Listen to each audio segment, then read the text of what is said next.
You may never have heard about ChoicePoint, may not know about LexisNexis, but chances are they know about you. Not just your name, but where you live, what you buy, your driver's license, and social security number. In short, they know just about everything. Every place you've ever lived, every address, everything you've ever owned in terms of real estate, every time you've been sued, all that information is collected.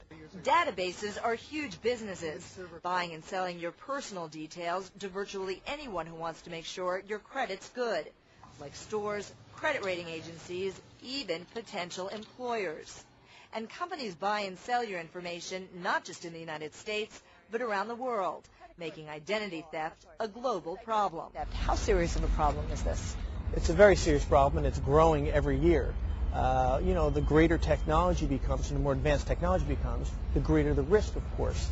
The greater the criminal element becomes. Kevin Barrows cracked his first big computer hacking case as an FBI agent. He says if you think this doesn't apply to you, think again. Because if you've ever had a job, owned a home, rented a car, gone to college, used a credit card, or paid a bill, you're in a database. And once you're in, there's no way out. And it can be virtually impossible to stop others who want to know about you and hide behind your identity. It's not just financial loss that you have to be concerned with identity theft.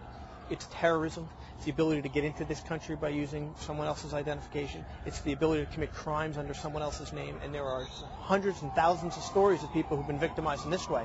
Last year, the Federal Trade Commission received over 635,000 complaints of consumer fraud and identity theft. And the thing about identity, once it's gone, it's up to you to get it back. It's really, really difficult for people to be able to prove to banks and insurance companies and other entities that whoever it was who charged these accounts or created these false identities wasn't you. And getting your own identity back is very, very difficult to do. LexisNexis says it's sending out letters to everyone affected, but except in California, there are no laws forcing companies to tell you if someone's accessed your identity. Just without further ado, a subject so popular, we found Wired News reporter Kim Zetter at a yearly conference on it. There should be perhaps laws that say that companies should be required to encrypt data, which would make it a little more difficult if someone did get into a system to interpret what the data says. There definitely are things that legislators could do, but currently there isn't anything like that. In February, data broker ChoicePoint said it sold 145,000 personal profiles to identity thieves by mistake. The irony, it appears ChoicePoint never did a background check on the bogus company that bought its files. Congress is now looking into that, fearful this is just the beginning. Deborah Fayrick, CNN, New York.